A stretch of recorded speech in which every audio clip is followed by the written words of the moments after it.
सिंध परगणो सियाहती खितो रहियो आहे। हिन देश जा माण्हू सकाफ़त सां इंतिहाई मोहबत कंदड़ आहिनि। अॼु असां बि पंहिंजे ॾिसंदड़नि खे हिकु अहिड़ी सकाफ़ती ऐं निज सिंध जी सूंहं जी हिकु नंढड़ी झलक ॾेखारींदासीं जिते फितरत जा आहिनि समूरा रंग।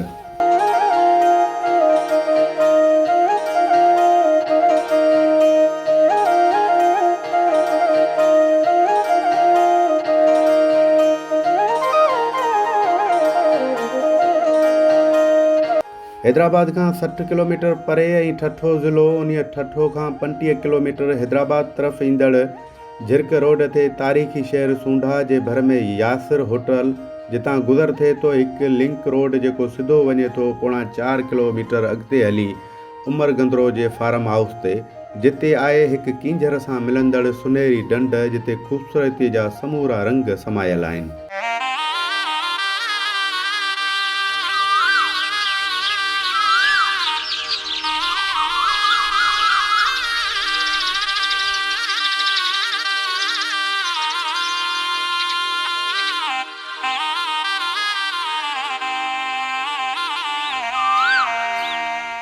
सुनहरी ढंढ जंहिं लाइ शेख अयाज़ बि सिटूं लिखी पंहिंजी शाइरीअ जो अक्स बणाए हिन ढंढ जे हसीन रंगनि ते रोशनी विझी सुनहरी ढंढ खे ॾाढो सारायो आहे। हिन सोनहरीअ जे सरसर जी हिन सोनहरीअ जे सरसर जी को सूंह उजारे वञणो आहे कींझर तुंहिंजी खीअ ते कोई त तमाची अचणो आहे। हीअ सुनहरी ढंढ जिते सकाफ़त जा समूरा रंग नज़र ईंदा ऐं हर ईंदड़ सियाहन खे भलीकार जो बोर्ड तोड़े हिन सुनहरी ढंढ ते ठहियल ख़ूबसूरत हट जिते सकाफ़ती रंग काठ सां जुड़ियल चौंरो झूपड़ी अलॻि अलॻि ॿारियूं जिते सदाईं रहनि था मोहबती माण्हुनि ऐं सियाहन जा मेला।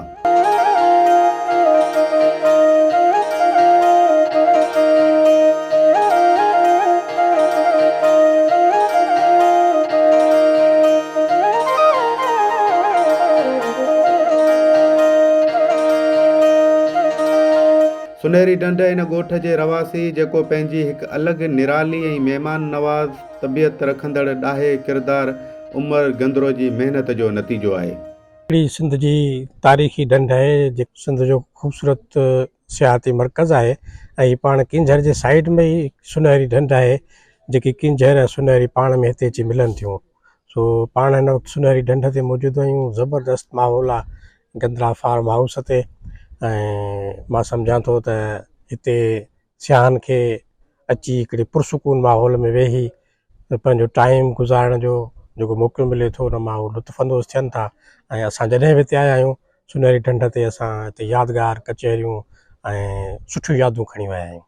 हिन ढंढ जो ही हट ॼण त चिट सालीअ जो हिकु मुनफ़रिद मर्कज़ आहे। हिते अची हिन सुनहरी ढंढ जी झलक पसण तोड़े हिते महबूब जे भाकुर जियां हवा जो हुगाव वठण ऐं सुनहरी ढंढ जो ॿेड़ियुनि में चढ़ी सैर करे जॾहिं दुनिया जे खफ़े खां हिकु पासो थी सियाह जॾहिं हिते अची पहुचनि था त खेनि फितरत जा समूरा रंग नज़र अचनि था। असां जेॾीमहिल ॿेड़ियुनि ते सफ़र करे रहियासीं त पोइ जेको हुते ॾाढा सुठा मंज़र असांखे मिलिया। जीअं जेॾीमहिल सिजु लही रहियो त ॾाढो परकशिश माहौल हो ऐं जीअं असीं पहिरीं आयासीं असांखे तॾहिं बि ॾाढो मज़ो आयो। हींअर त तमामु घणो असांखे मज़ो आयो। हवा जेकी आहे उहा ॾाढी सुठी हली रही आहे। हीअ पॉइंट जेका आहे उहा ॾाढी ज़बरदस्त ऐं मुख़्तलिफ़ जेके माण्हू व्लॉगर्स यूट्यूबर्स जेके बि अचनि था बाइक राइडर जेके दुनिया जो सफ़र कनि था उहे बि हिन प्लेस ते अचनि था ऐं ॾाढो इंजॉय कनि था। छो त हिते नाइट में महफ़िलियूं थींदियूं आहिनि ऐं राग रंग जूं मच कचेरियूं थींदियूं आहिनि सियारे में अक्सर करे ऐं गर्मियुनि में माण्हू अची हिते ॾाढो इंजॉय कंदा आहिनि। ख़ासि तौर ते हिते अची जेको आहे स्विमिंग कंदा आहिनि ऐं जेको हिते ॾाढी ज़बरदस्त हट्स ठहियल आहिनि। सुनहरी ढंढ खे ख़ूबसूरत माग जियां जोड़ींदड़ उमर गंदरो बाज़ो कोजण सां गॾु महिमाननि लाइ आजियां जा नेण विछाए रहे थो।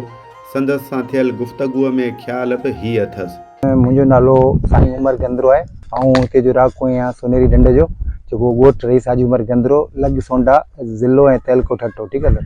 मूंखे ही पंहिंजो असांजे वॾनि जी ज़मीनूं हुयूं हुते ऐं नंढड़ी हिकिड़ी असांजी हिते उताक बि हुई पंहिंजे सोनहरी ढंढ जे बिल्कुलु वेझो असांजी हिकिड़ी नंढड़ी उताक हुई। 2016 खां मूं ॾाढी जदोजहद करे आहिस्ते आहिस्ते हिन खे सुठे तरीक़े सां जेके बि असांजी सिंधी सकाफ़त जी जेके शयूं आहिनि उहे मूं पंहिंजूं आस्ते आस्ते हिते ठाहियूं ऐं उनखे तौर तरीक़े जे हिसाब सां जहिड़े तरीक़े सां ठाहिणो आहे, जिते जेका सूंहं जे हिसाब सां जिते शइ ठहे थी उनखे मूं पंहिंजे हिसाब सां ठाहियो। साईं सियारे में जेके माण्हू अचनि था न, त सियारे जे हवाले सां ॿियूं पॉइंटूं आहिनि उन्हनि ते मज़ो कोन हूंदो आहे। असां वटि वरी थोरी सर्दी ज़्यादा हूंदी आहे न, उनजे करे मच कचरियूं जेके थींदियूं आहिनि उहे तमामु बहितरीनु थींदियूं आहिनि। ऐं रागी जेके ईंदा आहिनि उहे पंहिंजा जेके सिया ईंदा आहिनि उहे पंहिंजा खणी ईंदा आहिनि मूसीक़ी जे हवाले सां, उहे हिते ॻाईंदा आहिनि, मच कचरियूं थींदियूं आहिनि, पोइ उन्हनि मानी वनी वग़ैरह जेके बारबी वग़ैरह करे पोइ हलिया वेंदा आहिनि। ऐं गर्मी जे हिसाब सां ही तमामु बहितरीनु पॉइंट आहे, इन करे जो हिते असां वटि वेंजण जूं तमामु बहितरीनु सहूलियतूं आहिनि, वेंजी सघनि था। ऐं उनखां सवाइ ॿेड़ीअ जी सवारी जेका असां वटि तमामु घणी, असां वटि स्पीड बोट वग़ैरह माण्हू तमामु घणी सुठी मोट ॾींदा आहिनि, तमामु सुठो पंहिंजो उनजो रिएक्शन सुठो हूंदो आहे त माना हिते माहौल सुठो आहे या हिते सुकून आहे। ऐं उनखां सवाइ तव्हांजी जेका महिमान नवाज़ी आहे उहा सुठी आहे, तव्हांजे हितां जा जेके माण्हू आहिनि उहे सुठा आहिनि ऐं तव्हांजो हितां को बि अहिड़ो अमन मान जी सूरत हाल जे हिसाब सां तमामु बहितरीनु आहे। सुनहरी ढंढ वटां जॾहिं शाम जो सिजु लड़े थो ऐं शाम वेल जॾहिं पखी वापसि वरी हिन ढंढ जे घाटनि वणनि वटि आखेरनि ते अचनि था त सिज जो लहण वारो मंज़र ऐं पखियुनि जूं ॿोलियूं ज़हन में हिकु प्यार जा नक्श छॾे वञनि था। कैमरामैन परवेज़ दल सां गॾु धणी बख़्श बारी जो सुनहरी ढंढ ठठो।